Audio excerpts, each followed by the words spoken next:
Jumpa lagi sama aku di channel Saturday Sedekap. Di weekend kali ini yang ingin melepas rasa penat dalam seminggu beraktivitas, waktunya nih untuk merefresh kembali dengan sajian film yang seru tentunya. Kali ini aku mau mereview film yang seru mengenai film genre action klasik yang dirilis tahun 2023. Jika dilihat dari rating Rotten Tomatoes sih lumayan, di angka 82%.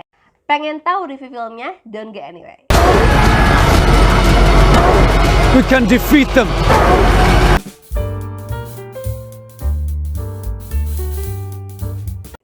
The Last Kingdom Seven King Must Die adalah film drama sejarah yang disutradarai oleh Edward Bazalgette, ditulis oleh Martha Hiller, berdasarkan pada Success Stories oleh Bernard Cornwell, diproduksi oleh Carnival Film, dan film ini tersedia di Netflix.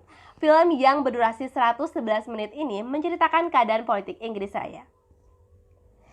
Informasi mengenai Raja Edward yang sakit parah diketahui oleh Raja Viking dari Irlandia Anlaf yang sebenarnya sedang menyusun suatu rencana. Di detik-detik terakhirnya, Raja Edward masih belum menunjuk penerusnya yang meninggalkan 3 anak laki-laki yang berbeda ibu. Adanya Stisten yang menyerang kerajaan dan mencari keberadaan ibu tirinya, Lady Edgifu, dan juga Pangeran Edmund. Lady Edgifu dan Pangeran Edmund pergi melarikan diri ke mantan sekutu Raja Edward, yaitu Ahtric. Putra sulung dari Edward, Stisten, hendak menyiapkan adik tirinya yang bernama Alfred. Ahtric hendak menghentikan semua itu dan mencoba jalan perdamaian, tapi akhirnya Stisten ini membunuh adik tirinya dan juga seluruh pasukannya. Sebenarnya semua itu terjadi karena pengaruh dari penasihatnya. Nah, konflik terjadi saat Ahtric mencoba segala cara untuk menyadarkan anak didiknya ini nih, Stisten. Tapi apa yang dilakukan oleh Stisten terus menggila dan memicu konflik yang lebih besar. Film ini merupakan film sequel dari film sebelumnya yang ada di Netflix dalam bentuk seri yang dirilis tahun 2022 dengan judul The Last Kingdom yang masuk ke season 5. Jika Cinemania belum pernah menonton film prequel, menurutku film ini masih bisa diikuti kok.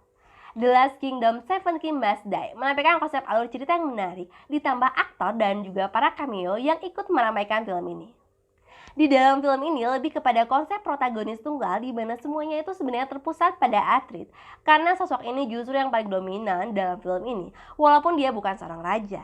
The Last Kingdom Seven King Must Die selain alur cerita yang menarik, penyajian film yang baik yang membuat adrenalin itu naik turun. Mengikuti sekali adegan tiap adegan yang ditampilkan. Feel sedihnya itu kerasa, senangnya itu kerasa, feel dagdikduknya itu kerasa. Apalagi scene yang paling aku suka adalah saat terjadinya peperangan yang terjadi antara kerajaan Wessex dan juga Saan Viking yang terjadi di Inggris. Udah speechless aja sih awalnya gimana tuh nasib dari kerajaan Wessex. Tapi ternyata di sanalah hal yang menarik. Peran protagonis maupun villain sama-sama memiliki hal yang dominan sehingga menurutku seimbang sih. Walaupun terlihat awalnya bahwa villain itu adalah Stisten, tokoh ini tuh walaupun seorang raja yang mau menginjak dewasa, tapi sutradara Edward Bazalgette berhasil membuat hal yang menarik dari villain ini. Kayaknya tuh kalau ngeliat apa yang ia lakukan ke bawah gemes aja sih, kesel aja. Adegan action perkelahian yang cukup menarik untuk ditonton, yang menambah hiburan mata. Fokus pada film ini lebih bertema agama, seks, juga budaya yang terjadi di sana. Untuk jenis film seri yang ditutup dengan satu film berdurasi standar, Edward Bazalgette berhasil menyajikan alur cerita yang singkat dan efisien dengan semua sensasi feel yang ke-deliver ke penonton. The Last Kingdom Seven King Must Die bukan hanya saja berfokus pada adegan action aja, tapi adegan tiap adegan yang baik maupun dialog yang ditampilkan juga baik. Para pemeran, acting yang baik sehingga menampilkan sebuah film yang menarik. Alexander Draymond yang berperan sebagai artis, seorang pejuang Saxon yang dibesarkan di Denmark dan banyak sekali mengikuti peperangan dan bersumpah setia pada Raja Edward dan juga Alfred. Alexander Draymond dalam film ini dia berhasil menjadi protagonis tunggal di mana penjiwaannya, karismatiknya memberikan pengaruh yang besar dalam film ini. Alexander Draymond merupakan aktor Jerman. Memang aktor ini lebih dikenal dengan tokoh Ahtric di film The Last Kingdom dari tahun 2015 sampai 2023 ini. Aktor ini fasih dalam bahasa Inggris, Jerman juga Perancis. Dan masih ada lagi juga film-film yang ia pernah bintangi seperti Christopher and His Kind 2011 dan American Horror Story Coven 2013 sampai 2014. Harry Gilby yang berperan sebagai Stisten yang lahir dari pernikahan pertama yang disembunyikan, yang disebut anak haram. Karena Raja Edward menyayangi Stisten sehingga menyerahkan kepada Ahtric untuk dididik menjadi seorang warrior. Tapi perannya di sini kelihatan sekali Stisten berubah menjadi orang jahat karena pengaruh dari penasihatnya. Ada villain yang memang kurang banyak ditampilkan, tapi memang sosok ini berperan sekali dalam semua permainan politik kerajaan Wessex, yaitu adalah Pekka Streng yang berperan sebagai Anlaf, Raja Viking dari Dublin. Walaupun memang dia ada seorang villain, tapi sepertinya Edward Bazalgette memang membuat peran ini muncul hanya sedikit sekali, tetapi cukup memiliki perannya yang penting.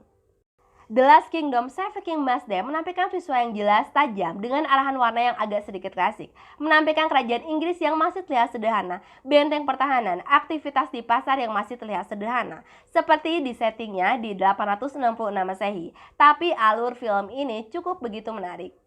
The Last Kingdom Seven King Must Die. Sebenarnya film ini berakhir dengan happy, walaupun di detik-detik peperangan ini adrenalin itu naik sih. Gak kebayang aja pasukan yang ada harus menghadapi koalisi pasukan raja-raja tetangga yang banyak. Tapi justru di sana adalah plot twist yang epic yang justru dibuat oleh seorang panglima perang berdasarkan pengalaman-pengalaman yang ia lakukan. Rating Rotten Tomatoes-nya 82% dan audience score 71%. Rating IMDb-nya 6,9 dari 10 dan rating pribadi aku 8 dari 10.